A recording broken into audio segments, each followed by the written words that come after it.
যে রাসূল করিম সাল্লাল্লাহু আলাইহি ওয়াসাল্লামের কাছে একজন সাহাবী বলছেন, ইয়া রাসূলুল্লাহ, আমার জন্যে যে এমন একটি দোয়া করেন যাতে করে আল্লাহর কাছে যখন হাত তুলি আমার দোয়া কবুল হয়ে যায়।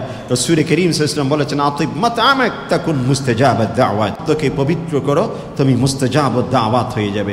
ইয়া রব একবার যদি বলে দাও তাহলে আল্লাহ পাক তোমাকে কবুল করে নেবে। হাজারবার রব্বানা, হাজারবার আল্লাহুম্মা, হাজারবার আকুতি, হাজারবার এই, হাজারবার সেই, এটা বলার দরকার নেই।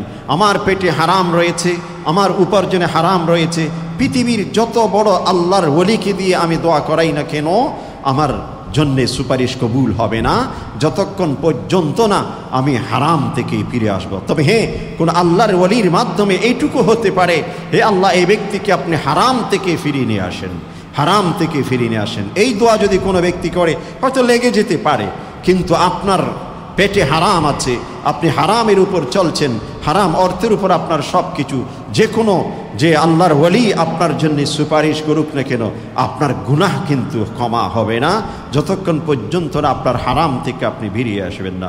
এই জন্য মুহতারাম সামিঈন, সম্পদ পবিত্র, এটার মাধ্যমে একজন ব্যক্তি আল্লাহর কাছাকাছি হতে পারে। দৈহিক পবিত্রতার মাধ্যমে আল্লাহর কাছাকাছি হতে পারে, পোশাক আশাকের পবিত্রতার মাধ্যমে আল্লাহর কাছাকাছি হতে পারে, এবং সম্পদের পবিত্রতার মাধ্যমে আল্লাহর কাছাকাছি হতে পারে। যে ব্যক্তি এই তিনটি বিষয়কে পবিত্র করতে পারে আল্লাহ পাক তাদেরকে অবশ্যই অবশ্যই পছন্দ করেন। দ্বিতীয় নম্বর আরেকটি জিনিস পবিত্রতার বিষয়, পঞ্চেন্দ্রিয়। পঞ্চেন্দ্রিয়কে পবিত্র রাখা। পঞ্চেন্দ্রিয় সম্পর্কে সকলেই আমাদের জানা রয়েছে যে আমাদের হাত, আমাদের নাক, আমাদের মুখ, আমাদের কান, হ্যাঁ আমাদের যে জিহ্বা, আমাদের এই সব কিছুকে পবিত্র রাখা। এগুলোকে কিভাবে পবিত্র রাখা? হাত দিয়ে এমন কোনো জিনিস স্পর্শ না করা যেটা হারাম, যেটা হারাম। যুব সমাজ অত্যন্ত সতর্ক থাকতে হবে। একই সাথে পড়াশোনা করি, আমার বান্ধবী ক্লাসমেট পাশে বসেছি, হাতে তাকে স্পর্শ করছি, সম্পূর্ণ হারাম, সম্পূর্ণ হারাম। আপনার যাই নিয়ত থাকুক না কেন সম্পূর্ণ হারাম। আল্লাহ পাক বলেছেন ওয়ালা তাকরাবা হাদিহি শারা, আল্লাহ পাক বলেছেন ওয়ালা তাকরাবু জিনা, তোমরা জেনার কাছাকাছি যেও না। জেনা না করতে বলেনি। যে আজকে আপনি কারোর সাথে পাশে বসেছেন, আজকে মিষ্টি ভাষায় একটি কথা বলেছেন, কালকে সেটা আপনাকে এমন কঠিন বিষয়ের দিকে আহ্বান করবে যেখানে কিছুটা মানবিক মনে হবে, যেখানে অন্য একটা রূপও সেখানে আসতে পারে, কিন্তু আপনি গুনাহে যেদিন লিপ্ত হয়ে যাবেন, একবার যদি হায়াতের মধ্যে একটি দাগ লেগে যায়, একটি বারের জন্য যদি চরিত্রে দাগ লেগে যায়, নিজের জীবনকে আর পবিত্র করার সুযোগ আসবে ঠিকই, কিন্তু শুরু থেকে যে পবিত্রতা ছিল সেটা কিন্তু আর কখনো ফিরে পাওয়া যাবে না। হাবিব মান শি'তা ফাইন্নাকা মুফারিকু ওয়া'লাম ইয়া মুহাম্মদ ইজ্জুল মুমিনি কিয়ামুহু বিল-লাইল ওয়া'লাম ইয়া মুহাম্মদ শারাফুল মুমিনি কিয়ামুহু বিল-লাইল وعزه استغناؤه عن الناس أو كما قال النبي عليه الصلاة والسلام। شكل رسول شان درود بعد كري اللهم صل على سيدنا محمد وعلى آل سيدنا محمد كما صليت على إبراهيم وعلى آل إبراهيم إنك حميد مجيد। اللهم بارك على سيدنا محمد وعلى آل سيدنا محمد كما باركت على إبراهيم وعلى آل إبراهيم إنك حميد مجيد। শ্রদ্ধেয় সম্মানিত মুসল্লিয়ান হযরত, আল্লাহ রাব্বুল আলামিন জুমার দিনের এই গুরুত্বপূর্ণ সময়ে পৃথিবীর সকল কার্যক্রম, সকল জল্পনা কল্পনা থেকে সম্পূর্ণ পৃথক হয়ে একমাত্র আল্লাহর জিকির, আল্লাহর স্মরণ, আল্লাহ পাকের বিধান ইবাদতের উদ্দেশ্যে যথাসময়ে তার ঘরের মেহমান হিসেবে আমাদেরকে নির্বাচন করেছেন, পছন্দ করেছেন। এই জন্যে সকলেই শুকরিয়া জ্ঞাপন করে বলি আলহামদুলিল্লাহ। আল্লাহ রব্বুল আলামিন তিনি হচ্ছেন সেই সত্তা যিনি পৃথিবীর যাবতীয় দোষ ত্রুটি যাবতীয় বিষয় থেকে সম্পূর্ণরূপে পবিত্র এবং আল্লাহ পাক নিজেই ইরশাদ করেছেন যে আমি হলাম নিজেই পবিত্র এবং পবিত্রকে পছন্দ করি। এবং অন্য হাদিসে কুদসির মধ্যে রয়েছে আল্লাহ নিজেই তিনি সুন্দর এবং সুন্দরকে পছন্দ করেন। সুন্দরের অন্যতম বৈশিষ্ট্য হল পবিত্রতা এবং পরিষ্কার পরিচ্ছন্নতা। যেহেতু আল্লাহ পাক নিজেই পবিত্র এবং পরিষ্কার পরিচ্ছন্ন, তিনি যাদেরকে পছন্দ করেন তারাও যেন পরিষ্কার পরিচ্ছন্ন এবং পবিত্র হয়। আল্লাহ পাক কোরআনে বলছেন ইন্নাল্লাহা ইউহিব্বুত তাওয়াবিন, আল্লাহ পাক যারা তওবা করেন তাদেরকে ভালোবাসেন। কেন? যে একজন ব্যক্তি যখন তওবা করে, তওবার মাধ্যমে তিনি পবিত্র হন। তওবার মাধ্যমে গুনাহের পঙ্কিলতা থেকে, গুনাহের নাপাক থেকে সম্পূর্ণরূপে একজন ব্যক্তি পবিত্র হয়ে যান। এই জন্য আল্লাহ পাক তাকে পছন্দ করেন। এরপর আরও স্পষ্ট করছেন ওয়ায়ুহিব্বুল মুতাতাহহিরিন, এবং তিনি বাহ্যিক দৃষ্টিকোণ থেকেও যারা পবিত্র তাদেরকে ভালোবাসেন, পছন্দ করেন। আর আল্লাহ রাব্বুল আলামিন যেহেতু তিনি পবিত্র, যেহেতু তিনি পরিষ্কার পরিচ্ছন্ন, যেহেতু তিনি সুন্দর, ঠিক তেমনিভাবে নিজের বান্দা যাদেরকে তিনি অত্যন্ত ভালোবেসে সৃষ্টি করেছেন, বিশেষ ইমতিহান, বিশেষ রুবুবি পরিকল্পনার আলোকে তাদেরকে পৃথিবীতে পাঠিয়েছেন, প্রেরণ করেছেন এই পৃথিবীকে আবাদের উদ্দেশ্যে। এই ময়লা আবর্জনাযুক্ত পৃথিবীর কোনো ময়লা, পৃথিবীর কোনো নাপাক, পৃথিবীর কোনো কিছু যদি ওই বান্দাকে যাকে তিনি ভালোবেসে সৃষ্টি করেছেন ময়লা আবর্জনায় কখনো যদি নাপাক হয়ে যায়, তারা যেন পবিত্রতা অর্জন করে, সেই সুযোগ, সেই অবকাশ আল্লাহ পাক বান্দার জন্যে রেখে দিয়েছেন। আর সেই পথটি হচ্ছে তওবা। এই জন্য দ্বীনের যাবতীয় বিষয়গুলো হচ্ছে পবিত্রতা কেন্দ্রিক। কারণ পবিত্রতা কয়েক ধরনের হতে পারে। এক নাম্বার, মানুষের দৈহিক পবিত্রতা, পোশাক আশাকের দৃষ্টিকোণ থেকে পবিত্রতা, সম্পদের দৃষ্টিকোণ থেকে পবিত্রতা। দৈহিক দৃষ্টিকোণ থেকে পবিত্র সেটা বোঝা যায় যে দেহে কোনো ময়লা আবর্জনা যেন না থাকে। পোশাক পবিত্র হওয়া, পবিত্র এবং পরিষ্কার দুটোর মধ্যে কিছুটা পার্থক্য রয়েছে।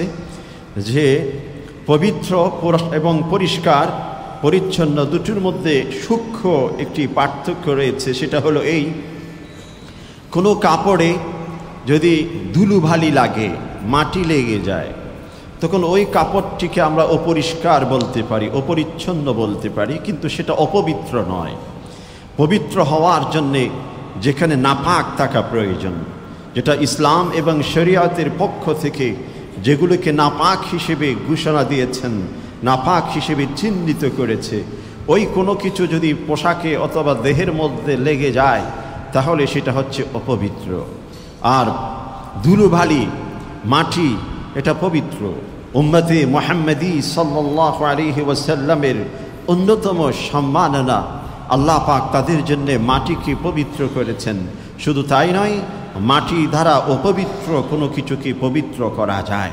তাহির, মুতাহির, এবং নিজেও পাক, অন্য কোনো জিনিসকেও পাক করতে পারে, এই বৈশিষ্ট্য উম্মতে মুহাম্মাদের জন্য রেখেছেন। সাধারণত ধুলোবালি, মাটি এগুলো পবিত্র হয়। কোনো কাপড়ে যদি লেগে যায় সে কাপড় পবিত্র, সেই কাপড় দিয়ে নামাজ পড়া যাবে, সে কাপড় দিয়ে ইবাদত করা যাবে। বাকি থাকলো সেটা দেখতে অপরিচ্ছন্ন, ময়লা, ধুলোবালি এগুলো অনেক সময় অপরিচ্ছন্ন। এখান থেকে একটি গুরুত্বপূর্ণ মাসলা আমাদের কাছে স্পষ্ট হয়ে যায়। কোনো ব্যক্তি যদি জমিতে কৃষি কাজে লিপ্ত আছেন, কোনো ব্যক্তি ঘরের বিভিন্ন আসবাবপত্র ইত্যাদি পরিষ্কার পরিচ্ছন্নতার কাজে লিপ্ত আছেন, পেশাগত দৃষ্টিকোণে হোক অথবা নিজের হাউস বা নিজের ঘরের নিজের কাজ হিসেবে হোক, ওই সময় তার কাপড়ে ধুলোবালি লেগে গেছে, অথচ ঠিক সেই সময় জোহরের আজান দিয়ে দিল, তিনি যদি মনে করেন আমি অপবিত্র আছি, নামাজ পড়া যাবে না, এটা ভুল। তিনি পবিত্র আছেন, যে অবস্থায় আছেন সে অবস্থায় তিনি নামাজ পড়ে নিতে পারবেন। একজন কৃষিকাজে লিপ্ত ব্যক্তি জমিতে কৃষিকাজ করছেন, তার গায়ে কিছু ময়লা লেগে আছে, ধুলো মাটি লেগে আছে, ওই ব্যক্তি ওই সময় যদি ওযু করে নামাজ আদায় করতে যায়, অবশ্যই তিনি নামাজ আদায় করতে পারবেন এবং করা উচিত, যেহেতু নামাজের ফরজ নামাজের সময় হয়ে গেছে। আমরা অনেক সময় অনর্থক, না জানতে না জেনে আমরা অনেক সময় ভুল কিছু এক্সকিউজ, অপারগতা পেশ করি যে এই কারণে আমি নামাজ পড়তে পারছি না। এটা ভুল, বরঞ্চ ওইভাবেই আমাকে নামাজ পড়তে হবে। একজন বাজার করতে গেছেন, আমাদের ঢাকা শহরে সাধারণত 10টা-11টার দিকে ঠিক সকালের ওই সময়টিতে আমরা বাজারে গিয়ে থাকি। বাজার করে এসেছেন, বাজার থেকে আসার পর ঘেমে গেছেন, পোশাকে আশাকে ঘাম একেবারে একদম ভিজে গেছেন, ঠিক সেই সময় জোহরের নামাজের সময় হয়ে গেছে, জামাতের সময় হয়ে গেছে, তিনি ওযু করে নামাজ পড়ে নিতে পারবেন। শরীরের ঘাম কিন্তু অপবিত্র নয়, তবে সেটা কিছুটা অপরিষ্কার বলা যেতে পারে, পরক্ষণে তিনি পরিষ্কার হয়ে যাবেন। একেবারে সম্পূর্ণ পরিষ্কার পরিচ্ছন্ন হয়ে নামাজ পড়ব, কাজা হোক আদা হোক সেদিকে আমার দৃষ্টি থাকলো না, এটা কিন্তু নয়, বরং পবিত্রতা সম্পর্কে জ্ঞান থাকা প্রয়োজন। এটা ফরজের অন্তর্ভুক্ত, এই জ্ঞান অর্জন ফরজে আইনের অন্তর্ভুক্ত। প্রতিটি মানুষ, প্রতিটি যুবক ইন্ডিভিজুয়ালি প্রত্যেককে এই পবিত্রতা সম্পর্কে জ্ঞান অর্জন করা প্রয়োজন। আমার সন্তান বড় প্রকৌশলী হয়েছেন, আমার সন্তান বড় চিকিৎসা বিজ্ঞানী হয়েছেন, বা আমি নিজেই বড় চিকিৎসা বিজ্ঞানী, এক একটি প্রাসাদ আমি ডিজাইন করি, তৈরি করি, স্ট্রাকচার আমার হাতে হয়, অথচ আমার দেহটুকু কিভাবে পবিত্র করব এইটুকু আমার নলেজ নেই, আমি ফরজে আইনের জ্ঞান আমার নেই। আমি সোয়ারেজের লাইন ঠিক করি, আমার মাধ্যমে বাসা বাড়িতে পুরাটা এলাকা জুড়ে পানির কোন দিকে যাবে সব কিছুর ডিজাইন আমি করি, অথচ আমার দেহটি কিভাবে পবিত্র করব সেই নলেজ যদি আমার না থাকে, আমি ফরজে আইন যে জ্ঞান অর্জন করা আবশ্যকীয়, কম্পালসারি, ওই জ্ঞান থেকে আমি বঞ্চিত। আল্লাহ পাক কাল কিয়ামতের দিন আমাকে পাকড়াও করবে, তোমার সুযোগ ছিল, তোমার সব কিছু ছিল, এই ফরজে আইনের জ্ঞান তুমি অর্জন করনি এবং অপবিত্রতার সাথে তুমি জীবন যাপন করেছো, আল্লাহ পাক কিয়ামতের দিন পাকড়াও করবে। রাসূল করিম সাল্লাল্লাহু আলাইহি ওয়াসাল্লাম প্রসিদ্ধতম হাদিস, একদিন হেঁটে যাচ্ছেন, দুটো কবর পাশাপাশি, যে ইন্নাহুমা লা ইউআযাবানি ফিল কবর, এরা কবরের মধ্যে তাদেরকে শাস্তি দেওয়া হচ্ছে। রাসূল করিম সাল্লাল্লাহু আলাইহি ওয়াসাল্লাম দুটো কবরে দুটো গাছের ডাল সেখানে রাসূল করিম সাল্লাল্লাহু আলাইহি ওয়াসাল্লাম রূপে দিয়েছেন। অতঃপর সাহাবায়ে কেরাম জিজ্ঞাসা করলেন কেন? বলছেন দুটো কবরের মধ্যে শাস্তি হচ্ছে। একটি কবর এই জন্যে যে ওই ব্যক্তি পৃথিবীতে থাকা অবস্থায় পেশাব থেকে তিনি পবিত্রতা সম্পর্কে সতর্ক ছিলেন না, এজন্য পেশাব করার পর এটা পবিত্রতা অর্জন করা খুবই গুরুত্বপূর্ণ, বিশেষ করে যারা বয়স বাড়তে থাকে।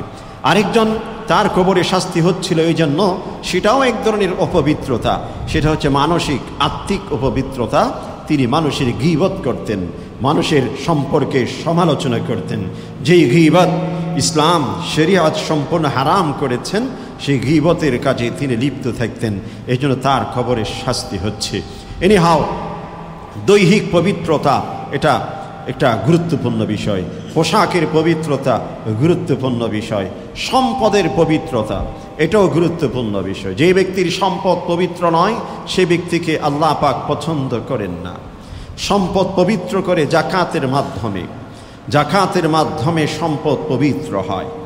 এখানে একটি বিষয় গুরুত্বপূর্ণ, যে কোনো ব্যক্তি এত পরিমাণ অর্থ উপার্জন করেছেন, ওই অর্থের পরিমাণের দৃষ্টিকোণ থেকে জাকাতের নেশাব পর্যন্ত পৌঁছে যায়, কিন্তু তার পরিপূর্ণ অর্জনটুকুই হারাম।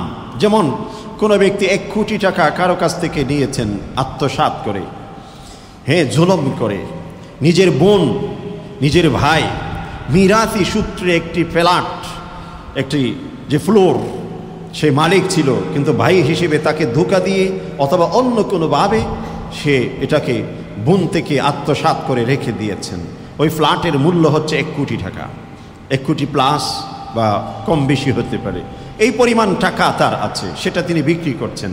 কারণ যে সমস্ত জায়গাতে যে সমস্ত সম্পদ একটু গরমিল থাকে, যত দ্রুত পারে সেগুলো মানুষ বিক্রি করে দেয় নিজের ঘাট থেকে বোঝাটুকু ফেলে দেওয়ার জন্য। কিন্তু এইটুকু বিবেচনা করে না, এটা হারামের যে একটি বড় বোঝা আমার উপর আরও বেশি উঠে যাচ্ছে, এইটুকু মানুষ একটু করে ভাবে না। এনিহাও, এই যে একটি ফ্ল্যাট অনৈতিকভাবে তিনি মালিক হয়েছেন, বিক্রি করেছেন, 1 কোটি টাকার মালিক তিনি হয়ে গেছেন। 1 কোটি টাকার উপর অবশ্যই তাকে জাকাতের নেশাব তো পরিপূর্ণ হয়েই গেছে। এখন ওই সম্পূর্ণ হারাম মালটুকুকে যদি জাকাত দেয়, ওখান থেকে পরিমিত হিসাব করে, তাহলে কিন্তু সেটা পবিত্র হবে না। কারণ জাকাতটাই সেখানে কবুল হবে না, আমার পবিত্রতার সুযোগেই সেখানে নেই। কারণ সম্পূর্ণ মালটাই আমার জন্যে হারাম। এজন্য সম্পূর্ণ মালের হিসাব নিকাশ, যার অধিকার সেখানে রয়েছে, যার মালিকানা সেখানে রয়েছে, ওই ব্যক্তির সাথে আমাকে সব কিছু মীমাংসা করে নিতে হবে। এটাই হচ্ছে সেটা পবিত্রতার সুযোগ। আর আরেকটি হচ্ছে, আমি হালালভাবে উপার্জন করেছি, বেতন ভিত্তিক ব্যবসার উপর ভিত্তি করে আমি সম্পূর্ণ হালাল পদ্ধতিতে কিছু সম্পদ অর্জন করেছি, যেই সম্পদ জাকাতের নেশাব পরিমাণ হয়ে গেছে, ওটাকেও পবিত্র করার পদ্ধতি হচ্ছে জাকাত আদায়ের মাধ্যমে। যেই সম্পদ সম্পূর্ণ হারাম ভিত্তিক আমি উপার্জন করেছি, সেখানে জাকাত যদি দেই, সেখানে আমি একেবারে 100 টাকা থেকে 99 টাকা পবিত্র করার নিয়তে দান করে দিলাম। ওই 1 টাকা যে আমার কাছে রয়ে গেছে, এটাও কিন্তু হারাম। এটা যে মালিক, এটাকে তার সাথে আমাকে মীমাংসা করে নিতে হবে, অন্যথায় সেটাকে হালাল করার কোনো সুযোগ নেই। আমি 1 কোটি টাকা অনৈতিকভাবে কামাই করেছি, যদি মনে করি সেখান থেকে আমি 10 লক্ষ 20 লক্ষ টাকা ভিআইপি ভাবে আমি হজ করে আসলাম, যাতে করে সম্পূর্ণ সম্পদটুকু পবিত্র হয়ে যায়। বাইতুল্লাহর সামনে বসে আমি সেগুলোকে যদি পবিত্র করার চিন্তা ভাবনা করি, পথ একটাই, সেই সম্পদের মধ্যে যাদের অধিকার রয়েছে, তাদের অধিকার যাদের রয়েছে তাদের সাথে সেটা মীমাংসা করে নিতে হবে, অন্যথায় সেটা পবিত্র হবে না। আর যেই সম্পদ আমি হালাল পদ্ধতিতে উপার্জন করেছি, ওই সম্পদকে পবিত্র করা যাবে জাকাতের মাধ্যমে। কারণ নেশাব পরিমাণ যখন পৌঁছে যায়, সেখানে আল্লাহর পক্ষ থেকে বিশেষ নির্দেশ এসে যায়। আর যখন নির্দেশ এসে গেছে, তখন সেটাকে পবিত্র করার উদ্দেশ্যে জাকাত বের করে আমার সেটা আদায় করে দিতে হবে। যেমনটি একজন ব্যক্তি সুস্থ মানুষ, তিনি নামাজ পড়েছেন, নামাজ পড়ে বের হয়েছেন, আসরের আজান হলো, আবার মসজিদে আসবে, তার অজু করা প্রয়োজন, অজু ভেঙে গেছে, ঠিক তাকে আবার অজু করতে হবে। হালাল উপার্জন আপনি করেছেন, ঠিক সময় যখন হয়ে গেছে, জাকাত পরিমাণ নেশাবের সময় যখন হয়ে গেছে, সেখান থেকে জাকাত বের করে আদায় করে দেওয়া, এটাই হচ্ছে সেটার ওযু, সেটার পবিত্রতার পদ্ধতি। সম্পদ পবিত্র হতে হবে। রাসূল করিম সাল্লাল্লাহু আলাইহি ওয়াসাল্লাম থেকে জাবির ইবনে আব্দুল্লাহ রাদিয়াল্লাহু আনহু, সহিহ ইবনে হাব্বান একটি পরিষ্কার হাদিস রয়েছে। কাব ইবনে উজরাহ রাদিয়াল্লাহু আনহু, তাকে রাসূল করিম সাল্লাল্লাহু আলাইহি ওয়াসাল্লাম সম্বোধন করে বলছেন, ইয়া কাব উঈদুকা মিন ইমারাতি সুফাহা। হে কাব ইবনে উজরাহ, তোমাকে আমি বেকুফদের রাজত্ব থেকে, শাসন থেকে সতর্ক করছি। আল্লাহর কাছে তুমি পানা চাইবে। উঈদুকা বিল্লাহি মিন ইমারাতি সুফাহা। যারা বোকা, যারা যে এক ধরনের পুলিশ, ওই সমস্ত বোকা শোকা মানুষের শাসন থেকে, ইমারত থেকে আল্লাহর কাছে তুমি পানা চাও। তখন জিজ্ঞাসা করলেন, ইয়া রাসূলুল্লাহ ওয়া মা হাদি, যে ইমারাতুস সুফাহা কি, বোকাদের শাসন কি? তখন রাসূল করিম সাল্লাল্লাহু আলাইহি ওয়াসাল্লাম বলছেন, ওই শাসক যারা আমার পরে আসবে, তাদের সামনে যখন কোনো ব্যক্তি প্রশংসা করে তারা খুশি হয়, তারা যাই বলুক যাই করুক না কেন, সেটাকে যারা প্রশংসা করে তাদেরকে কাছে টেনে নেয়। তারা যদি মানুষের প্রতি জুলুম করে, সেটাকেও তারা সাপোর্ট দিয়ে যায়। আর তাদের যদি কখনো সমালোচনা করা হয়, তাদের যুক্তিসঙ্গত ভুল ত্রুটি চিহ্নিত করে কেউ যদি তাদেরকে সংশোধন করতে চায়, সেটা তারা মেনে নিতে রাজি হয় না। এরাই হচ্ছে বোকা, এটা হচ্ছে বোকাদের শাসন। ওই ধরনের বোকাদের শাসন থেকে আল্লাহর কাছে পানা চাও। এরপর যেতে যেতে একই হাদিসের মধ্যে রাসূল করিম সাল্লাল্লাহু আলাইহি ওয়াসাল্লাম ইরশাদ করছেন, ইয়া কাব লা ইয়াদখুলুল জান্নাহ মান লা ইয়াদখুলুল জান্নাহ লাহমুন ওয়া দামুন নাবাতা আলা সুহত। ওই সমস্ত রক্ত, ওই সমস্ত শরীরের মাংস, গোস্ত যেটা নাপাকের উপর ভিত্তি করে সেটা উৎপন্ন হয়েছে, নাপাক থেকে সেটা হয়েছে, ওই সমস্ত গোশত এবং যে রক্তের উপর আল্লাহ পাক জান্নাতকে সম্পূর্ণ হারাম করে দিয়েছেন। ওয়ান্নারু আউলা বিহিমা, এদের জন্য জাহান্নামই সবচেয়ে উত্তম। আরেক হাদিসের মধ্যে আছে আইয়ুমা লাহমিন নাবাতা মিন সুহতিন ফান্নারু আউলা বি, যে কোনো শরীরের মাংস গোশত যে হারামের উপর লালিত পালিত হয়েছে তার জন্য জাহান্নামই হচ্ছে সবচেয়ে উত্তম। এটা কয়েক প্রকারের। এক নম্বর হচ্ছে মানুষ যখন প্রাপ্তবয়স্ক হয় তার খাদ্য ইত্যাদি গ্রহণ করে সেখান থেকে দৈহিকভাবে নিউট্রিশন সে পায়, এর আলোকে সেখান থেকে তার গ্রোথ হচ্ছে, তার সব কিছু হচ্ছে, সে জীবন যাপন করছে, এটা। আরেকটি হচ্ছে কোনো ব্যক্তি হারাম ইনকাম করে, হারামের উপার্জন থেকে সে নিজের স্ত্রীকে খাদ্য দেয়, সেই স্ত্রীর গর্ভে যেই সন্তানটি এসেছে সেই সন্তান ডে বাই ডে যে তার ফিজিক্যাল গ্রোথ হয়, ফিজিক্যালি সে সামনের দিকে উন্নতি হয়, শরীরের মধ্যে যে হাড়ের সাথে গোশত লাগে, তারপর ধীরে ধীরে সব কিছু উন্নত হতে থাকে, ওটাও হারাম খাদ্যের কারণে হয়ে থাকে। ওই গোশত এবং যে আপনার রক্তের উপর আল্লাহ পাক জান্নাতকে হারাম করেছেন। অর্থাৎ ওই বাচ্চাটি ফিউচার তার খুব বেশি সুন্দর হওয়ার সুযোগ নেই যতক্ষণ পর্যন্ত না তাকে হালাল খাদ্যের মাধ্যমে পরিষ্কার পরিচ্ছন্ন করা হবে না। আমরা অনেক সময় দেখেছি বিভিন্ন প্রতিষ্ঠান, যেটা অভিজ্ঞতার আলোকে, আমাদের অভিজ্ঞতার আলোকের কিছু ঘটনা, কিছু কিছু বাচ্চাদেরকে প্রতিষ্ঠানে মাদ্রাসায় দিয়ে থাকে হেফজ করার জন্যে। বাচ্চাটিকে এত বেশি চেষ্টা করা হয়, এত বেশি চেষ্টা করা হয়, বছর যায় সে নুরানি কায়দাটুকু শেষ করতে পারে না। এদিকে পড়ে এদিকে ভুলে যায়, এদিকে পড়ে এদিকে ভুলে যায়, অথচ তার বুদ্ধি বিবেক সব কিছু মাশাআল্লাহ, দেখতে সুন্দর, পরিষ্কার পরিচ্ছন্ন কাপড় পরে সব কিছু ঠিক আছে, কিন্তু তাকে বিচক্ষণ মনে হয়, কিন্তু মেমোরি যখন পড়তে যায় তার কোনো কিছু উন্নতি হয় না। পরে এক প্রকারে আমরা বাচ্চাদেরকে ট্রান্সফার করি অন্য প্রতিষ্ঠানে। এরপর গার্জিয়ান যখন বারবার আমাদেরকে আবারও বারবার তাকে রাখার জন্য বিরক্ত করে, বারবার যখন অনুরোধ করে, তখন আমরা কিছু স্টাডি করতে যাই যে বাচ্চা গার্জিয়ান তারা কি উপার্জন করে, তারা কিভাবে বাচ্চাদেরকে খাদ্য ইত্যাদি দেয়। তখন দেখা যায় ওই বাচ্চাটি যে আপনার দৈনিক 2 বেলা খাদ্য অন্তত হোটেল রেস্টুরেন্ট ইত্যাদি এগুলো থেকে খাবার গ্রহণ করে মা বাবার সাথে অথবা অন্য কোনো ওয়েতে। একই সাথে বাবার উপার্জনের মধ্যে যথেষ্ট প্রশ্ন রয়েছে। তখন আমরা গার্জিয়ানদেরকে সতর্ক করি, আপনার বাচ্চাকে এমন খাদ্য দিবেন না, আপনার বাচ্চাকে খাবারের তালিকা এভাবে হবে, খাবারের স্থান এভাবে হবে, নিজের ঘরের তৈরি এমন বিভিন্ন তালিকা তার যখন পরিবর্তন করে দেওয়া হয়। আলহামদুলিল্লাহ কিছু কিছু বাচ্চাদেরকে আমরা দেখেছি অতীতে 1 বছর 2 বছর তার নষ্ট হয়েছে, সামনে 1 বছরের মধ্যে সম্পূর্ণ সে হেফজ করে শেষ করে ফেলতে পারে। হারাম এবং হালাল দুটোর মধ্যে ফারাক রয়েছে। হালালের পাওয়ার অনেক বেশি, হালালের মধ্যে বারকাত রয়েছে, হারামের মধ্যে বারকাত নেই, হারামের মধ্যে বারকাত নেই। এই জন্য সাহাবায়ে কেরাম রিদওয়ানুল্লাহি আলাইহিম আজমাইন আল্লাহর কাছে প্রার্থনা করতেন যে তাদের সম্পদে যেন আল্লাহ পাক বারকাত দেয়। সম্পদের বৃদ্ধি নয়, সম্পদে বারকাত, হায়াতে বারকাত। আমরা অনেক সময় আল্লাহর কাছে দোয়া করি, হে আল্লাহ আমার হায়াত বৃদ্ধি করে দিন। হায়াত বৃদ্ধি নয়, হায়াতে যেন আল্লাহ পাক বারকাত দেয়। দোয়ার কিছু ভাষা রয়েছে, ভাষার মধ্যে অনেক প্রভাব রয়েছে। আল্লাহর কাছে যে শব্দটি বলবো, হে আল্লাহ আমার সম্পদে আপনি বারকাত দিন, হে আল্লাহ আমার রিজিকে বারকাত দিন, হে আল্লাহ আমার হায়াতে বারকাত দিন, হে আল্লাহ আমাদের কাজে কর্মে বারকাত দিন, হে আল্লাহ আমাদের কথায় বারকাত দিন। এই দোয়াগুলো বারকাত শব্দটি উল্লেখ করতে হবে। বৃদ্ধি, কোনো ব্যক্তিকে সম্পদ অনেক রয়েছে কিন্তু হালাল হারাম কোনো পার্থক্য নেই। হায়াতের বৃদ্ধি, একজন মানুষ 100 বছর হায়াত পেয়েছেন, কিন্তু তিনি যখন 20 বছর অতিক্রম করলো সেই সময় থেকে শুরু করে দেখা গেল এইদিকে ওই রোগ, ওইদিকে সেই রোগ, এটা তিনি খেতে পারতেন না, ওটা তিনি খেতে পারতেন না, এই কষ্ট নিয়ে তিনি যেতে যেতে 100 বছর পর্যন্ত অতিক্রম করেছে। আরেকজন ব্যক্তি 40 বছর, 50 বছর, 60 বছর, 70 বছর হায়াত পেয়েছেন, আলহামদুলিল্লাহ তার জীবনে কোনো রোগ ব্যাধি নেই।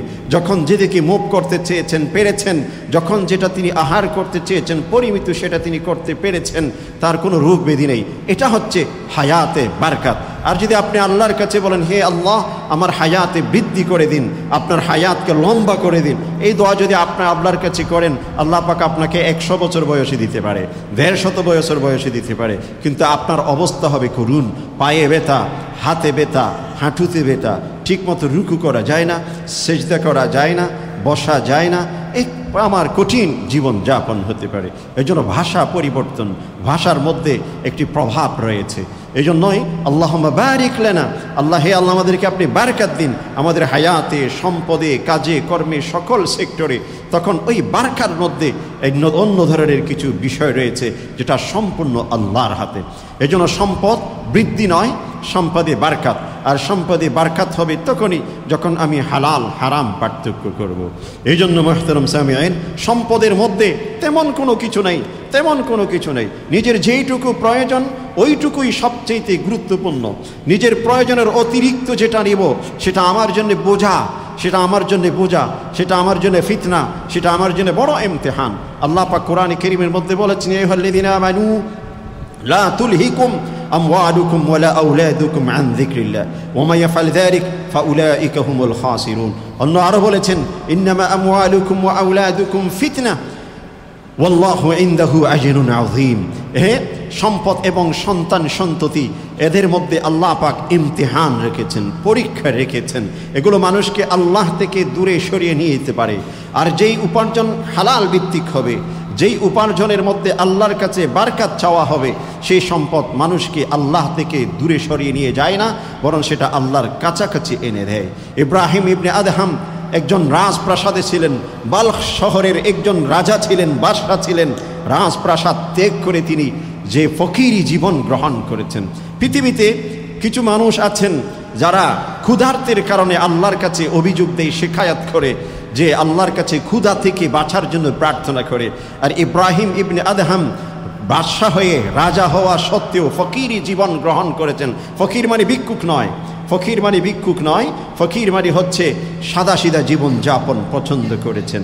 ওই রাজকীয় জীবন থেকে বের হয়ে এসেছেন, ফকিরির বেশে জীবন করেছেন। ভিক্ষুকরা যেমন যে ছেঁড়া পোড়া কাপড় পরিধান করে ওই বেশে জীবন যাপন করেছেন, তবে ভিক্ষুক নয়। ইব্রাহিম ইবনে আদহাম আল্লাহর কাছে শুকরিয়া জ্ঞাপন করতেন যখন ক্ষুধার্ত থাকতেন। যখন ক্ষুধার্ত থাকতেন তখন আল্লাহর শুকরিয়া জ্ঞাপন করতেন। ক্ষুধা কেন লেগেছে, হে আল্লাহ আমি ক্ষুধার্ত অবস্থায় কেন আমার জীবন যাপন হচ্ছে, আল্লাহর কাছে শিকায়ত করেননি, আল্লাহর শুকরিয়া জ্ঞাপন করেছেন। হে আল্লাহ আপনি পৃথিবীর অসংখ্য মানুষের মধ্য থেকে এই নিয়ামত আমাকে দিয়েছেন। কারণ ক্ষুধার্ত অবস্থায় একজন ব্যক্তির অন্তর সম্পূর্ণ আল্লাহমুখী হয়ে যায়, দুনিয়ার অন্যান্য নাজ নেয়ামত সব কিছুতে বিভোর হয়ে থাকে না। যে ব্যক্তির ক্ষুধা থাকে না, যে ব্যক্তি কখনো ক্ষুধার্ত হয়নি, সেই ব্যক্তির অন্তরে নিফাক প্রবেশ করার সম্ভাবনা রয়েছে। এই যে সিয়ামের মাস আমরা অতিক্রম করেছি, এক একটি সিয়ামের মধ্যে ক্ষুধার যে একটি ব্যথা, এটার মাধ্যমে মানুষ যেন আল্লাহকে স্মরণ করে, খালেককে রাজেককে স্মরণ করে, এখানেই কিন্তু শিক্ষা রয়েছে। এই জন্য আসিয়ামু জুন্নাহ এর অনেক অর্থ, যেটা আমরা অতীতে আলোচনা করেছি। এই জন্য ক্ষুধার মধ্যে আল্লাহ পাক অনেক কিছু রেখেছেন।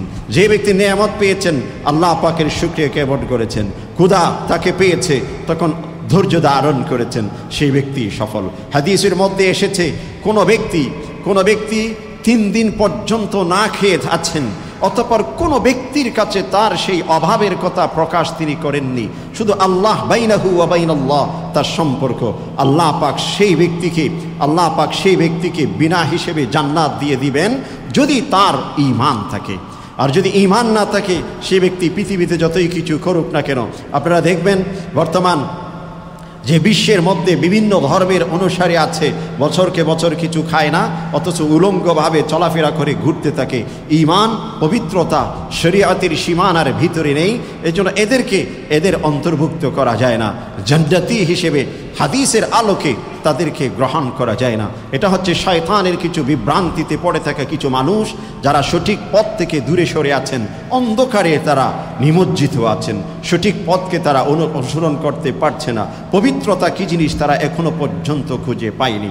এনিহাও, যে আল্লাহ পাক নিজে পবিত্র, পবিত্রকে পছন্দ করে। দৈহিক পবিত্র এবং আরেকটি হচ্ছে কাপড়ের পবিত্রতা, আরেকটি হচ্ছে সম্পদের পবিত্রতা। সম্পদ যদি পবিত্র হয় তাহলে সেই ব্যক্তির অনেকগুলো জিনিস পবিত্র হয়ে যায়। অতীতে আমি যে আপনাদের সামনে তুলে ধরেছিলাম যে রাসূল করিম সাল্লাল্লাহু আলাইহি ওয়াসাল্লামের কাছে একজন সাহাবী বলছেন, ইয়া রাসূলুল্লাহ, আমার জন্যে যে এমন একটি দোয়া করেন যাতে করে আল্লাহর কাছে যখন হাত তুলি আমার দোয়া কবুল হয়ে যায়। রাসূল করিম সাল্লাল্লাহু আলাইহি ওয়াসাল্লাম বলেছেন, আতিব মাতআমাক তাকুন মুস্তাজাবাদ দাওয়াত, তোকে পবিত্র করো, তুমি মুস্তাজাবাদ দাওয়াত হয়ে যাবে।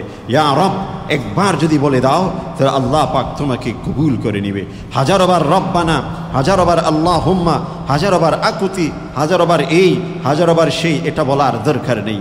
আমার পেটে হারাম রয়েছে, আমার উপার্জনে হারাম রয়েছে, পৃথিবীর যত বড় আল্লাহর ওলিকে দিয়ে আমি দোয়া করাই না কেন আমার জন্যে সুপারিশ কবুল হবে না যতক্ষণ পর্যন্ত না আমি হারাম থেকে ফিরে আসব। তবে হ্যাঁ, কোন আল্লাহর ওলির মাধ্যমে এইটুকু হতে পারে, হে আল্লাহ এই ব্যক্তিকে আপনি হারাম থেকে ফিরিয়ে নিয়ে আসেন, হারাম থেকে ফিরিয়ে নিয়ে আসেন। এই দোয়া যদি কোনো ব্যক্তি করে হয়তো লেগে যেতে পারে, কিন্তু আপনার পেটে হারাম আছে, আপনি হারামের উপর চলছেন, হারাম অর্থের উপর আপনার সব কিছু, যে কোনো যে আল্লাহর ওলি আপনার জন্য সুপারিশ করুক না কেন আপনার গুনাহ কিন্তু ক্ষমা হবে না যতক্ষণ পর্যন্ত না আপনার হারাম থেকে আপনি বেরিয়ে আসবেন না। এই জন্য মুহতারাম সামিঈন, সম্পদ পবিত্র, এটার মাধ্যমে একজন ব্যক্তি আল্লাহর কাছাকাছি হতে পারে। দৈহিক পবিত্রতার মাধ্যমে আল্লাহর কাছাকাছি হতে পারে, পোশাক আশাকের পবিত্রতার মাধ্যমে আল্লাহর কাছাকাছি হতে পারে, এবং সম্পদের পবিত্রতার মাধ্যমে আল্লাহর কাছাকাছি হতে পারে। যে ব্যক্তি এই তিনটি বিষয়কে পবিত্র করতে পারে আল্লাহ পাক তাদেরকে অবশ্যই অবশ্যই পছন্দ করেন। দ্বিতীয় নম্বর আরেকটি জিনিস পবিত্রতার বিষয়, পঞ্চেন্দ্রিয়। পঞ্চেন্দ্রিয়কে পবিত্র রাখা। পঞ্চেন্দ্রিয় সম্পর্কে সকলেই আমাদের জানা রয়েছে যে আমাদের হাত, আমাদের নাক, আমাদের মুখ, আমাদের কান, হ্যাঁ আমাদের যে জিহ্বা, আমাদের এই সব কিছুকে পবিত্র রাখা। এগুলোকে কিভাবে পবিত্র রাখা? হাত দিয়ে এমন কোনো জিনিস স্পর্শ না করা যেটা হারাম, যেটা হারাম। যুব সমাজ অত্যন্ত সতর্ক থাকতে হবে। একই সাথে পড়াশোনা করি, আমার বান্ধবী ক্লাসমেট পাশে বসেছি, হাতে তাকে স্পর্শ করছি, সম্পূর্ণ হারাম, সম্পূর্ণ হারাম। আপনার যাই নিয়ত থাকুক না কেন সম্পূর্ণ হারাম। আল্লাহ পাক বলেছেন ওয়ালা তাকরাবা হাদিহি শারা, আল্লাহ পাক বলেছেন ওয়ালা তাকরাবুজ জিনা, তোমরা জেনার কাছাকাছি যেও না। জেনা না করতে বলেনি। যে আজকে আপনি কারোর সাথে পাশে বসেছেন, আজকে মিষ্টি ভাষায় একটি কথা বলেছেন, কালকে সেটা আপনাকে এমন কঠিন বিষয়ের দিকে আহ্বান করবে যেখানে কিছুটা মানবিক মনে হবে, যেখানে অন্য একটা রূপও সেখানে আসতে পারে, কিন্তু আপনি গুনাহে যেদিন লিপ্ত হয়ে যাবেন, একবার যদি হায়াতের মধ্যে একটি দাগ লেগে যায়, একটি বারের জন্য যদি চরিত্রে দাগ লেগে যায়, নিজের জীবনকে আর পবিত্র করার সুযোগ আসবে ঠিকই, কিন্তু শুরু থেকে যে পবিত্রতা ছিল সেটা কিন্তু আর কখনো ফিরে পাওয়া যাবে না, এবং এমন জায়গায় নিক্ষিপ্ত হবে নিজেও কল্পনা করতে পারবে না। এই জন্য অপবিত্র কোনো কিছু হাতে স্পর্শ না করা, অপবিত্র কানে কোনো কিছু, অপবিত্র কোনো কিছু না শোনা, গান বাজনা ইত্যাদি না শোনা। গতকালকের একটি নগদ ঘটনা, একটি বিয়ের অনুষ্ঠান সারাটি রাত গান বাজনা করেছে। অথচ এই ধরনের একটি মাহফিল যদি হয়, রাতের 12টার পর থানা থেকে পুলিশ চলে আসে, কারণ আমাদের ভদ্র সমাজ এটা অবশ্যই ঠিক শরীয়ী দৃষ্টিকোণ থেকে রাতের ঘুমানোর সময়ে যে মাইকে লাউডে এরকম আওয়াজ ইত্যাদিগুলো শরীয়ী দৃষ্টিকোণ থেকে নিষেধ। কিন্তু যেখানে গান বাজনা হয় সারা রাত তাদের গান চলতেই ছিল, জানালা বন্ধ করে আওয়াজ থেকে মুক্তি পাওয়া যাচ্ছিল না, এবং গানের শব্দ। আর ঠিক যখন আমরা ফজরের নামাজের উদ্দেশ্যে বের হচ্ছি, তখন যুবকরা রাস্তার ধারে ধারে ঘুরছে। আর ফজরের নামাজের সময় যখন হলো, আজান যখন হলো, হয়তো শয়তান তখন পালিয়েছে, ঠিকই কিছু দূর পালিয়েছে, আবার তাদেরকে ঘুম পাড়িয়ে সুন্দর করে শয়তান আস্তে করে বিদায় নিয়েছে, যাতে করে আর নামাজটুকু তারা পড়তে না পারে। এই জন্যই গান শোনা এটা সম্পূর্ণ হারাম। আল গিনা ইউমবিউন নিফাকা ফিল কলব, গানের মাধ্যমে অন্তরে নাপাক প্রবেশ করে। চোখে দৃষ্টিকে হেফাজত করতে হবে, নাপাক জায়গাতে দেখা যাবে না।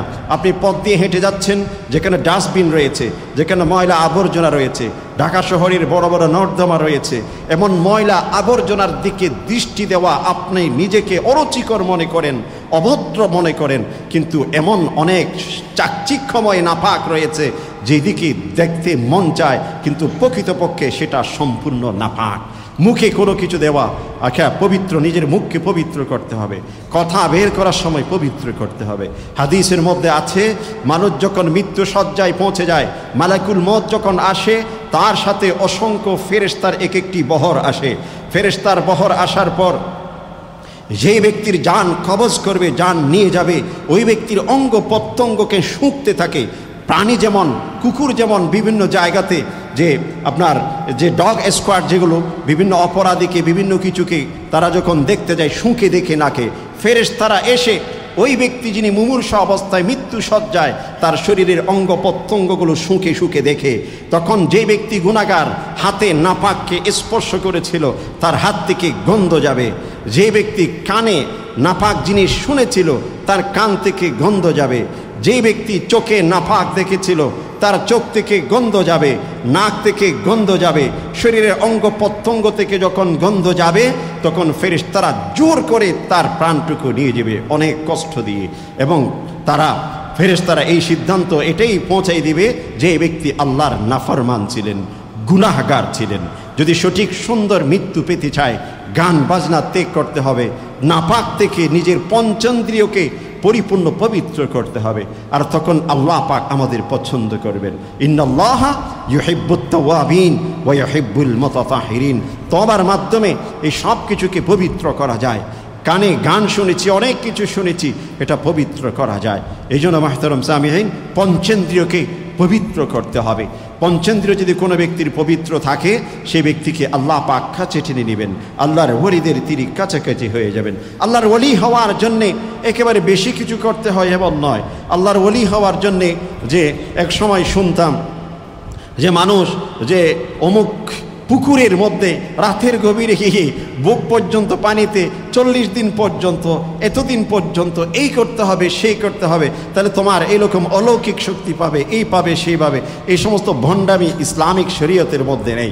ইসলামী শরীয়তের মধ্যে আপনি হালালভাবে ফরায়েজকে এবং হারাম থেকে বেঁচে থেকে ফরায়েজকে আপনি যথাযথ পালন করুন, আপনি সম্পূর্ণ মুস্তাজাবুদ দাওয়াত হয়ে যাবেন। আল্লাহর রাসূলের হাদিস, প্রসিদ্ধতম হাদিস, যেটা অনেকবার বলেছি, ইত্তাকিল মাহারিম তাকুন আবুদান নাস। আপনি হারাম থেকে বেঁচে থাকুন, পৃথিবীর শ্রেষ্ঠতম আবেদে পরিণত হবেন। আপনি 100 রাকাত প্রতি রাত্রে নামাজ পড়েন, কিন্তু আপনি হারাম খান, কোনো লাভ নেই। আপনি 1000 রাকাত নামাজ পড়েন, কিন্তু আপনি হারাম খান, কোনো লাভ নেই। মাইনাস প্লাসে কিন্তু আপনি ঠিক আগের জায়গায় রয়েছেন। বুতের মতো, বুত নাকি পিছনের দিকে হাঁটে, আপনি সামনের দিকে হাঁটতে চাইছেন, কিন্তু আপনার কদম পিছনের দিকে যাচ্ছে। আপনি যত যত ব্যাকওয়ার্ডে যাচ্ছেন, ফরওয়ার্ড আপনার অগ্রসর আপনি হতে পারছেন না, কারণ গুনাহ, হারাম এবং অপবিত্র থেকে আপনি বেঁচে থাকতে হবে। নিজের পঞ্চেন্দ্রিয়কে এই সব কিছু থেকে বাঁচিয়ে রাখা, পবিত্র রাখা, এটা খুবই গুরুত্বপূর্ণ। 3 নম্বর যে বিষয়টি পবিত্র, নিজের আত্মাকে পবিত্র করা, নিজের অন্তরকে পবিত্র করা, নিজের অন্তরকে পবিত্র করা। মনে রাখতে হবে, যে ব্যক্তির অন্তর যত বেশি পরিষ্কার, সেই ব্যক্তির আমল তত বেশি স্বচ্ছ। যে ব্যক্তির অন্তর যত বেশি পরিষ্কার, সে ব্যক্তির কথা তত বেশি পরিষ্কার। অন্তর হচ্ছে মানুষের মূল জায়গা, যেখান থেকে সব কিছু বের হয়। এই জন্য অন্তরকে পরিষ্কার করা, অন্তর পরিষ্কার করার সবচেয়ে উত্তম উপায় হলো বেশি বেশি জিকির করা, বেশি বেশি আল্লাহর জিকির করা। আল্লাহর জিকিরের জন্য কি করতে হবে, যে আমাদের যে কোনো দৈনন্দিন কাজের সাথে এক একটি দোয়া রয়েছে, সে দোয়াগুলো যদি আমরা অভ্যস্ত হতে পারি, তাহলে সারাক্ষণ আল্লাহর জিকির কিন্তু মুখে থেকে যায়।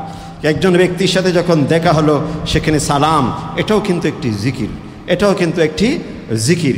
ঘুমোতে যাচ্ছি, সেখানে বিসমিল্লাহি আমুতু ওয়া আহইয়া, হে আল্লাহ, আপনার নামে আমি কিছু সাময়িক মৃত্যুর মতো আমি ঘুমোতে যাচ্ছি, এরপর আল্লাহ পাক তোমার তৌফিকে আমি হয়তো আবার ঘুম থেকে জেগে উঠব। এই যে বিসমিল্লাহ, এটা কিন্তু একটি জিকির। ঘুম থেকে উঠলাম, আলহামদুলিল্লাহিল্লাযী আহইয়ানা বা'দামা আমাতানা ওয়া ইলাইহিন নুশুর। এই যে একটি দোয়া, রাসূলের সুন্নাহ, এখানে কিন্তু আল্লাহর জিকির রয়েছে। এরপর সাথে সাথে আমরা টয়লেটে যাই, বাথরুমে যাই, যে বাথরুমে ঢুকার শুরুতে একটি দোয়া রয়েছে, সে দোয়ার মধ্যে আল্লাহর জিকির আছে। বাথরুম থেকে বের হওয়ার পর দোয়া আছে, সেখানে আল্লাহর জিকির আছে। ওযু করতে শুরু করেছি, সেখানে দোয়া আছে, আল্লাহর জিকির সেখানে আছে। ওযু করা শেষ, সেখানে দোয়া আছে, সেখানে তওবা আছে। আমরা আশহাদু আল্লা ইলাহা ইল্লাল্লাহ ওয়া আশহাদু আন্না মুহাম্মাদার রাসূলুল্লাহ দোয়া পড়ি। এরপর আরেকটি অংশ, আল্লাহুম্মা জাআলনি মিনাত তাওয়াবিন ওয়া জাআলনি মিনাল মুতাতাহহিরিন। আল্লাহ, এই ওযুর মাধ্যমে, ওযুর পানির মাধ্যমে আমার শরীরের অঙ্গ প্রত্যঙ্গ থেকে যে গুনাহগুলো ঝরে পড়েছে, আল্লাহ আমার এই তওবাকে আপনি কবুল করুন। একে সাথে বাহ্যিকভাবে যেভাবে আমাকে আপনি পবিত্র করেছেন, ঠিক তেমনিভাবে আত্মিকভাবে গুনাহমুক্ত হয়ে যেন আমি পবিত্র হতে পারি। এই দোয়ার মাধ্যমে তওবাও আছে, জিকিরও আছে। ঘর থেকে এরপর যখন বের হব, এরপর নাস্তা করতে যাব, কোনো কিছু খেতে যাব, পানি খেতে যাব, পানি খাওয়ার শুরুতে বিসমিল্লাহির রহমানির রহিম পুরাটা দরকার নেই। বিসমিল্লাহ, পানি খাওয়ার শুরুতে শুধু বিসমিল্লাহির রহমানির রহিম পুরাটা দরকার নেই। হ্যাঁ, যদি কোনো ব্যক্তি পুরাটা পড়েন সেটাও কিন্তু সওয়াব পেতে পারেন, কিন্তু পানি খাওয়ার শুরুতে শুধু বিসমিল্লাহ, এটাকে জিকির, এটা জিকির। খাওয়ার পরে আলহামদুলিল্লাহ, পানির শেষে আলহামদুলিল্লাহ, আবার খাদ্য গ্রহণ করছি, সেখানে দোয়া, আল্লাহ জিকির। এভাবে প্রতিটি কাজ, ঘর থেকে বের হচ্ছি, সেখানে দোয়া রয়েছে। যানবাহনে আরোহণ করছি, সেখানে দোয়া রয়েছে। যানবাহনে বসা অবস্থায়, আরোহিত অবস্থায়, আরোহণের সময়, আমি চলমান সময়ে, সেখানে জিকির আছে। যানবাহন থেকে যখন নামছি, সেখানে জিকির আছে। অফিসে প্রবেশ করছি, সেখানে জিকির আছে। অফিসে বসে আছি, সেখানে জিকির আছে। সিগনেচার করছি, সেখানে জিকির আছে। অফিসে যখন মিটিং করছি, পরামর্শ সভা, অ্যাডভাইজারি কাউন্সিলের মেম্বার্স সকলে উপস্থিত, আমি এসে বসলাম, সেখানে জিকির আছে, দোয়া আছে, ইস্তিগফারের দোয়া আছে, অনেক আমল সেখানে রয়েছে। বসা থেকে উঠার সময় সুবহানাকাল্লাহুম্মা ওয়া বিহামদিকা আশহাদু আল্লা ইলাহা ইল্লা আনতা যে আস্তাগফিরুকা ওয়া আতুবু ইলাইক, সেখানে জিকির আছে, দোয়া আছে। যে কোনো পরামর্শ সবার শুরুতে, পরামর্শের শেষে, পরামর্শ চলাকালীন রাসূল করিম সাল্লাল্লাহু আলাইহি ওয়াসাল্লাম একই বৈঠকে একজন সাহাবী গণনা করেছেন 70 বার ইস্তিগফার করেছেন সাহাবাদেরকে নিয়ে বসে পরামর্শের মধ্যে, একই মজলিসে। আমার অফিসের অনেকগুলো জিনিস আমরা পরামর্শ করি, কিন্তু সেখানে এই জিকির আমাদের নেই। অথচ আমরা এসে বিভিন্ন সময় এক একজন আলেমদের সাথে, নিজেদের যাদেরকে পছন্দ করি, হুজুরদের কাছে এসে বলি, জিয়া হুজুর, আমার এই ব্যবসায় বারকাত হয় না, এই পরিকল্পনা করেছি বারকাত হয় না, এই পরিকল্পনা এই হয়েছে সেই হয়েছে, কিন্তু আপনি এই ভিত্তিক সব কিছু পরিচালনা করুন, আলাদা আপনি স্বাদ পাবেন।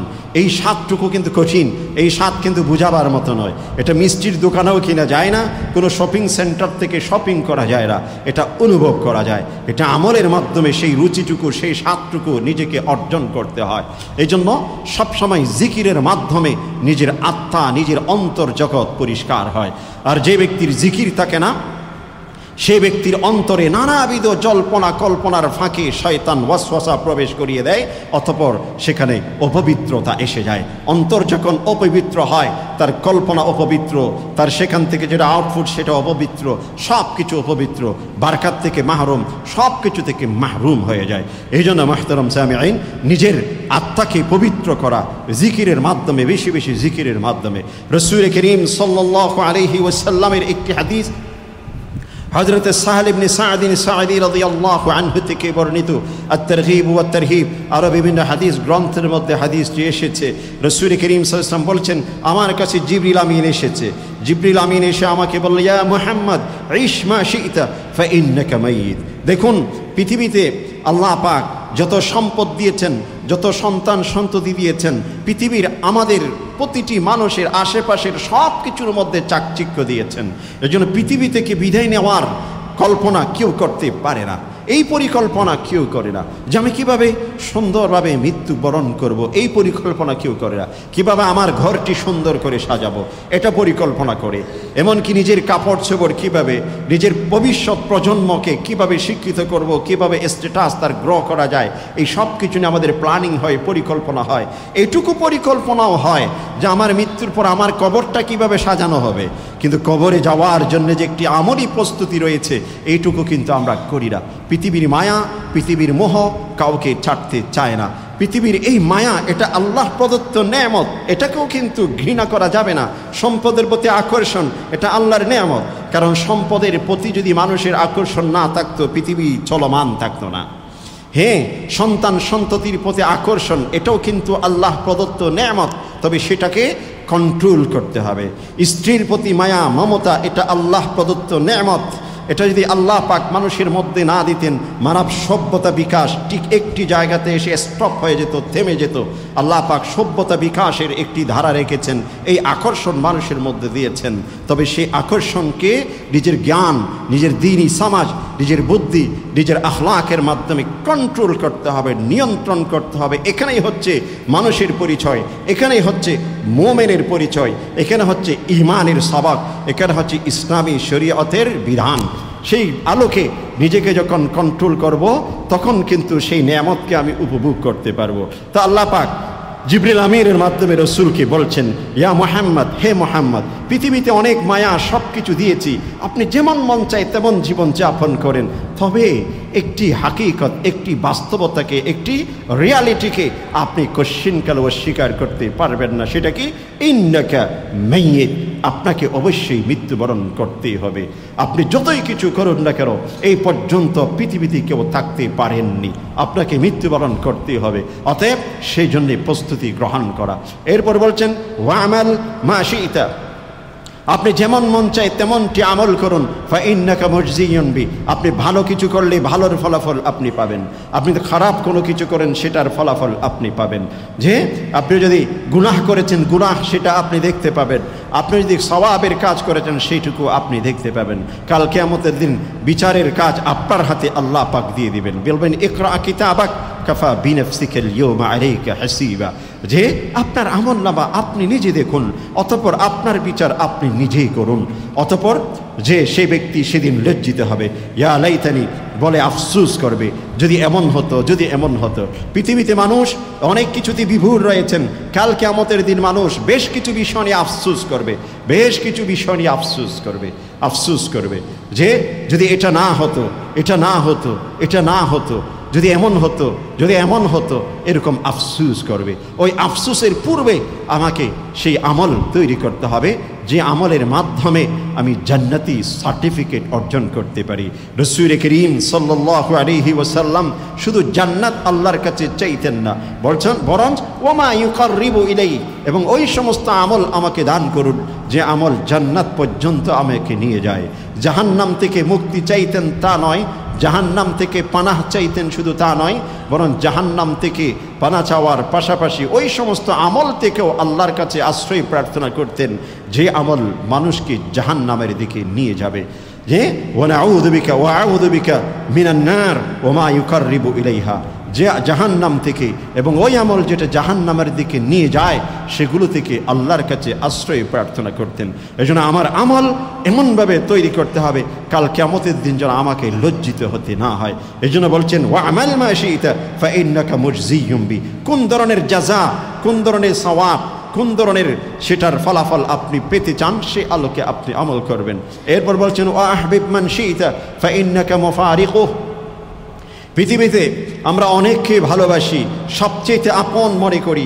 আমার দুঃখে সুখে সকল সেক্টরে সকল অবস্থায় আমাকে একজন ব্যক্তি ভালোবাসেন, আমার জন্যে সাহায্যে এগিয়ে আসে, আমার সব কিছু যার সাথে পরামর্শ করলে সব কিছু হয়ে যায়। পৃথিবীতে এমন অসংখ্য আপনার যে আশেপাশে লোক রয়েছেন যাদেরকে আপনি ভালোবাসেন, আপনি তাদেরকে ভালোবাসতে পারেন, তবে তাদের সাথে এই ভালোবাসার সম্পর্ক বেশি দিন নয়, একদিন তার থেকে পৃথক হয়ে আপনাকে বিদায় নিতেই হবে। স্ত্রীকে ভালোবাসেন, সন্তানকে ভালোবাসেন, সবাইকে, নেতাকে ভালোবাসেন, সে অভিভাবককে ভালোবাসেন, সব কিছু রয়েছে, কিন্তু একদিন তার থেকে পৃথক হয়ে যেতে হবে। প্রকৃত মালিক যে রব্বুল আলামিন, প্রকৃত খালেক যিনি, তার কাছে আমাদেরকে ফিরে যেতে হবে। অতএব যাকে ভালোবাসি না কেন, সেই ভালোবাসার মধ্যে মালিকের ভালোবাসা, রবের ভালোবাসাকে অবশ্যই স্মরণ রাখতে হবে। ওয়া হাবিব মান শি'তা ফাইন্নাকা মুফারিকু। এরপর রাসূল করিম সাল্লাল্লাহু আলাইহি ওয়াসাল্লামকে জিবরিল আমিন আরো বললেন, ওয়া আলাম ইয়া মুহাম্মদ, হে মুহাম্মদ তুমি জেনে রাখো, ফাইন্না শারাফাল মুমিনি কিয়ামুহু বিল-লাইল, একজন মুমিনের মর্যাদা, একজন মুমিনের মর্যাদা, একজন মুমিনের স্ট্যাটাস বৃদ্ধি পায় যখন একজন মুমিন রাতের গভীরে আল্লাহর উদ্দেশ্যে দাঁড়ায়। যে ব্যক্তি রাতের গভীরে আল্লাহর উদ্দেশ্যে 2 রাকাত 4 রাকাত 6 রাকাত নামাজে অভ্যস্ত হতে পারে, রমজানুল মোবারক যেই সবক আমাদেরকে দিয়েছেন, রমজানুল মোবারক যেই সবক আমাকে দিয়েছে, আমাদের মধ্যে অসংখ্য মানুষ এমন আছেন যারা রমজানুল মোবারকে যেদিন না পেরেছেন 2 রাকাত নামাজ অন্তত রাতের গভীরে পড়েছেন, যেদিন একেবারে না পেরেছে এমন আছেন পুরাটা রমজান কখনো তার কিয়াম রাতের গভীরে নামাজ তাহাজ্জুদ তার কখনো ছুটে যায়নি, কিন্তু আবার রমজান যখন শেষ তিনি আবার সব কিছু হারিয়ে গেছে। অথচ রমজান ওই জন্যেই নয় শুধুমাত্র রমজানে সেটার প্র্যাকটিস থাকবে, রমজান এই জন্যেই পুরাটা বছর যেন সেই আমলের প্র্যাকটিস চলমান থাকে। এই জন্যই যে একজন মুমিন তার মর্যাদা যদি বৃদ্ধি পেতে চায়, তার যদি সমাজের মধ্যে তার যদি মর্যাদাকে তিনি বৃদ্ধি করতে চায়, তাহলে একটি সুন্দর উপায় সেটা হলো রাতের গভীরে আল্লাহর উদ্দেশ্যে দাঁড়ানো, কিয়ামুহু বিল্লাইল। আমল করে দেখুন, যে ব্যক্তি রাতে সালাতুত তাহাজ্জুদ অভ্যস্ত হয় সেই ব্যক্তিকে আল্লাহ ভালোবাসেন। অতঃপর ফেরেশতা জগৎকে আল্লাহ পাক ঘোষণা করে, আমি এই বান্দাকে ভালোবাসি, তোমরাও ভালোবাসো। একই সাথে আরও নির্দেশ দেন, পৃথিবীর সকল পৃথিবীবাসীকে ঘোষণা দিয়ে দাও, বলে দাও আমার এই বান্দাকে যেন তারা ভালোবাসে। অতঃপর ফেরেশতা চতুর্দিকে বলে দেয় যে এই বান্দাকে আল্লাহ ভালোবাসেন, আমরা ভালোবাসি, আপনারাও এই বান্দাটিকে ভালোবাসুন। এই জন্য যে ব্যক্তি রাতের গভীরে দাঁড়িয়ে যে নামাজের উদ্দেশ্যে দাঁড়ায়, আল্লাহর উদ্দেশ্যে চোখের পানি ফেলে ওই ব্যক্তির চেহারার মধ্যে নূর চমকাতে থাকে। সেই ব্যক্তি যেদিকে হাঁটুক না কেন মানুষ তাকে শ্রদ্ধা করতে বাধ্য হয়, যে কোনো মানুষ তার কাছে ছুটে আসে। এই জন্য মুহতারাম সামিঈন, আল্লাহর রসুল কি জিবরিল আমিন বলছেন, ফাইন্না শারাফাল মুমিন কিয়ামুহু বিল্লাইল। রাতের গভীরে দাঁড়ানো, এখানে রিয়া থাকে না, এখানে লোক দেখানো কোনো কিছু থাকে না, এখানে একমাত্র বাইনাহু ওয়া বাইনাল্লাহ, আল্লাহ এবং তার মাঝে আর কোনো কিছু থাকে না। এই জন্য এই ইবাদতের অনেক বেশি গুরুত্ব। এটা ফরজ নয়, এটা ওয়াজিব নয়, এটা সুন্নতে মুআক্কাদাও নয়, এটা একেবারে নফল, কিন্তু এর ভিতর অনেক সম্মান, অনেক প্রাপ্য আল্লাহর পক্ষ থেকে রয়েছে। এরপর রাসূল করিম সাল্লাল্লাহু আলাইহি ওয়াসাল্লামকে বলছেন, ওয়া ইন্না ইজ্জাল মুমিন ওয়া ইন্না ইজ্জাল মুমিন ইস্তিগনাউহু আনিন নাস। একজন মানুষ যদি সম্মানিত হতে চায়, একজন মানুষ যদি সম্মানিত হতে চায়, ইজ্জত যদি কামাই করতে চায়, সে ব্যক্তি যেন পর মুখাপেক্ষী না হয়, অন্যর দিকে হাত না পেতে, অন্যর দিকে সাহায্যের জন্য হাত সম্প্রসারিত না করে। আমরা ছোটোখাটো বিষয় নিয়েও অনেক সময় মানুষের ধারে ধারে ঘুরতে থাকি, মানুষের কাছে ছুটতে থাকি। যে কোনো কাজে, যে কোনো বিষয়ে সর্বপ্রথম আমাকে ভাবতে হবে এতে করে আমার যে আত্মমর্যাদা বোধের কোনো ক্ষুণ্ণ হচ্ছে কিনা। আমি যতটুকু পারবো আল্লাহর কাছ থেকে চেয়ে নিব, যতটুকু পারবো আল্লাহর কাছ থেকে চেয়ে নিব। একেবারে যেইটুকু মানুষের প্রতি না ঘেরে নয়, ওইটুকু ব্যতীত যে কোনো কিছুর জন্যে মানুষের কাছে চাওয়া, সাহায্য ইত্যাদি, এতে মানুষের ইজ্জত এবং সম্মানকে নষ্ট করে। রাসূল করিম সাল্লাল্লাহু আলাইহি ওয়াসাল্লাম আত্মবোধের শিক্ষা দিয়েছেন। মানুষের আত্মবোধ অত্যন্ত গুরুত্বপূর্ণ জিনিস। যে ব্যক্তির আত্মমর্যাদা বোধ থাকে না, সে ব্যক্তি যে কোনো কিছু করতে পারে। অনেক মানুষ দেখবেন যে ভিক্ষা করে বেড়ায়, অথচ তার ঢাকা শহরে বাড়ি রয়েছে, একটা যে সিন্ডিকেটের মতো একটা গ্রুপ রয়েছে বিভিন্ন ক্যাটাগরিতে। আপনাদের এই মসজিদ থেকে একজন ব্যক্তিকে আমি এখানে এলান করে জুমার দিন তার মা অসুস্থ বলে 25,000 টাকা আপনারা দিয়েছিলেন। এই মসজিদের সামনে এক ব্যক্তি দাঁড়িয়েছিল, এই মসজিদের সামনে আজ থেকে 4-5 বছর আগে। সেই ব্যক্তি, আমি আরেকটা মসজিদে সেখানে নামাজ পড়াই, সেখানেও এই ব্যক্তি একদিন উপস্থিত, বলছে হুজুর আপনি এই কাজটা করেছিলেন, আপনার মায়ের হালাত আমি জিজ্ঞাসা করলাম, খুব বলল অমুক হাসপাতালে। আমার পাশে আমার পরিচিত কয়েকজন মুসল্লি ভাই ছিলেন, ওরাও আবার কিছু বিচক্ষণও ছিল। তো একজন বলছেন হুট করে যে ভাই আপনার মা কোন হাসপাতালে? বলছে অমুক হাসপাতালে। যে সোহরাওয়ার্দী বলেছিলেন, সোহরাওয়ার্দী হাসপাতালে। তা আপনার মায়ের যত চিকিৎসার খরচ আমি বহন করতে চাই। আল্লাহ পাক আমাকে আলহামদুলিল্লাহ সেরকম সুযোগ দিয়েছে, আমার মাধ্যমে কিছু এরকম যে অর্থনৈতিক সাহায্যের সংস্থার সাথে সম্পর্ক রয়েছে, চলুন আপনার সাথে আপনার হাসপাতালে আমি যাব, যত বিল হয়েছে সব কিছু আমি ইনশাল্লাহ পে করে দেব। লোকটি খুব স্মার্ট দেখতে, যিনি সাহায্য চেয়েছিলেন পোশাকা আশাকে, তিনি বলতেও বলেছেন আমি এই করতাম সেই করতাম, আজকে অভাবের মধ্যে পড়ে গেছি মায়ের জন্য, এসে কান্না, চোখের পানি একেবারে ঝরে ঝরে পড়ছে। আমরা মোনাজাত ধরলেও রাতের গভীরে সেরকম চোখের পানি পড়া কঠিন হবে, ওনার চোখ দিয়ে মাশাআল্লাহ পানি পড়তেছিল। পরে ওই ব্যক্তি যখন বললেন যে আমার ওই সঙ্গী পরিচিত, চলুন, যেতে যেতে তিনি কয়েক গলি পর্যন্ত গেছেন। কয়েক গলি পার হওয়ার পর আমার থেকে চোখের আড়াল হওয়ার পর থেকে বাহানা শুরু করেছেন যে এই আজকে না যাব, কালকে পরশু, এই সেই করতে করতে যেতে যেতে ওই মুসল্লি বুঝে ফেলেছে এই লোকের মধ্যে কোনো সমস্যা আছে। কিছু দূর যাওয়ার পর তিনি এমন দৌড় দিলেন, মায়ের কাছে আর নিয়ে গেলেন না। তার অর্থ হলো এই, তিনি স্বাবলম্বী একজন ব্যক্তি, মানুষকে ধোঁকা দিয়ে এভাবে টাকা উপার্জন করার একটা পেশা হিসেবে গ্রহণ করেছেন। 25,000 টাকা মানুষ আমাদের মসজিদের অন্য কোনো স্টাফের বেতন এত বেশি নেই, যারা পুরা মাস এখানে পরিশ্রম করে, এখান থেকে আপনাদের সাহায্যে তিনি নিয়ে গেছেন। এরপর থেকে আমি যে কোনো মসজিদে কোনো ব্যক্তি এসে কাগজ দিয়ে কিছু বললে আমি তাদের সম্পর্কে কিছু বলতে চাই না, পরিষ্কার বলে দেই আমি আপনাকে ভাইজান চিনি না, আপনার জন্য দোয়া করতে পারি, আপনাকে আল্লাহ পাক সুস্থ করে দিন, আপনার বাবাকে মাকে সুস্থ করে দিন, তবে আপনি অথেন্টিক সোর্স ভিত্তিক মসজিদের কর্তৃপক্ষ আছে, কমিটি আছে, স্থানীয় লোকজন আছে, এদের সাথে আপনি পরিচিত হন, এনারা যদি সুপারিশ করে জানাশোনার মধ্যে, তাহলে আমরা আপনাকে সাহায্য করব। অথবা আপনার বাড়ির পাশের কোনো মসজিদের ইমামের নাম্বার দেন, আমরা কথা বলবো, অথেন্টিক যদি জানি আপনার পর্যন্ত সাহায্য পৌঁছাতে আমরা চেষ্টা করব। কিন্তু এভাবে সস্তা আপনি এভাবে চাইবেন, আপনি হয়তো ভালো, কিন্তু আপনার মতো আরেকজন সেটা ধোঁকা দিয়ে যাচ্ছে। মুহতারাম সামিঈন, এই জন্যই ভিক্ষাবৃত্তি এটা একটা পেশা হয়ে গেছে বর্তমান সমাজে। এজন্য মানুষের কাছে হাত পাতানো এটা খুবই কঠিন কাজ, এই কাজটা করা যাবে না, এটা মানুষের ইজ্জত সম্মানকে নষ্ট করে। আত্মবোধ, ঈমান মানুষের আত্মবোধকে জাগিয়ে তোলে। ঈমানের অর্থই হচ্ছে আত্মবোধ। যে ব্যক্তি নিজের আত্মবোধ থাকে, সে ব্যক্তি কোনো সৃষ্টির সামনে মাথা নত করতে পারে না, সে একমাত্র সত্তার সামনে, আল্লাহর সামনেই মাথা নত করবে। এটা কিন্তু আত্মমর্যাদার পরিচয়, এটাই ঈমানের বৈশিষ্ট্য, এটা ঈমানের শিক্ষা। এনিহাও আল্লাহ পাক পবিত্র, নিজে পবিত্রকে পছন্দ করেন।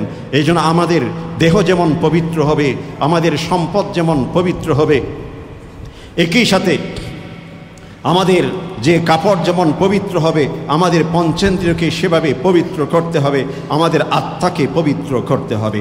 একজন ব্যক্তির যে এই সব কিছু যখন পবিত্র থাকবে, আল্লাহ পাক সেই ব্যক্তিকে অবশ্যই ভালোবাসবেন। আর যে ব্যক্তি আল্লাহর ভালোবাসা অর্জন করতে পারে, সে ব্যক্তি পৃথিবীর সব কিছু অর্জন করলেন। আমরা তো চাইতে জানি না, আমরা আল্লাহর কাছে বলি কি, হে আল্লাহ আপনি আমার এটা ক্ষমা করে দিন, আপনি আমাকে এটা দিন, আমাকে ওটা দিন। আল্লাহর কাছে চাইতে হবে, হে আল্লাহ আপনি আমার প্রতি সন্তুষ্ট হয়ে যান, আপনি আমার প্রতি সন্তুষ্ট হয়ে যান। আল্লাহর প্রতি যদি সন্তুষ্ট হয়ে, আল্লাহ যদি কোনো বান্দার প্রতি সন্তুষ্ট হয়ে যায়, তাহলে আর কিছুই লাগে না। সাহাবায়ে কেরামদেরকে সেই নেয়ামত আল্লাহ পাক দিয়েছেন, রাদিয়াল্লাহু আনহুম ওয়া রাদু আন। তবে আল্লাহ আমার প্রতি সন্তুষ্ট হওয়ার পূর্বে আমাকে ভাবতে হবে আমি আল্লাহর প্রতি কতখানি সন্তুষ্ট হতে পেরেছি। আমার জ্বর হয়েছে, আল্লাহর প্রতি আমি সন্তুষ্ট, আমার আজকে 3 বেলা থেকে 2 বেলায় খেতে পারলাম, 2 বেলা যে আল্লাহ পাক অনুগ্রহ করে দিয়েছেন, এটার প্রতি আমি সন্তুষ্ট হতে পেরেছি কি না। এই জন্য আমার সন্তুষ্টিকে যদি আল্লাহর জন্য একাকার করতে পারি, আল্লাহ পাকের সন্তুষ্টি অবশ্যই অর্জন করতে পারবো। আল্লাহ পাক আমাদের সকলকে সেই তৌফিক নসিব করুন, আমিন ইয়া রাব্বাল আলামিন। শ্রদ্ধেয় মুসল্লিয়ান হযরত।